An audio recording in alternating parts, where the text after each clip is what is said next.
బిజినెస్‌లో ఆఫర్స్ అనేవి చాలా చాలా ఇంపార్టెంట్. ఇండియా కాదు పెద్ద పెద్ద కంపెనీస్ కూడా ఆఫర్స్ క్రియేట్ చేస్తాయి. సో, ఇప్పుడు నేను ఆఫర్‌లో ఒక 2 ఆఫర్స్ ఎలా క్రియేట్ చేయాలో చెప్తాను. సో, మీరు ఎప్పుడైనా చూసుంటారు. ఒక షాప్‌కి వెళ్తే స్మాల్, మీడియం, బిగ్ అని ఉంటది.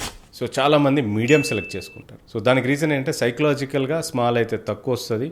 టాల్ అయితే ఎక్కువొస్తది. మీడియం అయితే రీజనబుల్ ప్రైస్లో మనకు వచ్చేస్తుంది అనుకుంటారు. అంటే స్మాల్ ఒక 100 రూపాయలు ఉందనుకోండి, మీడియం 110 రూపీస్ ఉంటుంది, టాల్ వచ్చేసి 180 ఉంటుంది. సో మనకి స్మాల్ కన్నా ఇక్కడ ఎక్కువ వస్తుంది కాబట్టి మీడియం సెలెక్ట్ చేసుకుంటారు. అది సైకలాజికల్గా. చాలా మంది టాల్ సెలెక్ట్ చేసుకుంటారు, స్మాల్ సెలెక్ట్ చేసుకుంటారు. కానీ ఈ ఆఫర్ డిజైన్ చేసిన విధానము మీడియం ఎక్కువ పోవడానికి, అంటే తక్కువ క్వాంటిటీ ఎక్కువ రేటు ప్లస్ ఎక్కువ మూమెంట్ బయటికి వెళ్ళిపోవడానికి మనకి ఆఫర్ అనేది క్రియేట్ చేశారు. సో ఇలాగే మీరు అమ్మే దాంట్లో ఇలాంటివి ఆఫర్లు ఏమైనా క్రియేట్ చేసి పెట్టడం ద్వారా కస్టమర్కి చాయిస్ ఇవ్వడం ద్వారా అక్కడ మనకి ఆ చాయిస్ కస్టమర్ అతను తెలియకుండానే కొనుక్కుంటారు. దానివల్ల కస్టమర్ బెనిఫిట్ అవుతాడు, అలాగే బిజినెస్ ఓనర్ కూడా బెనిఫిట్ అవుతారు.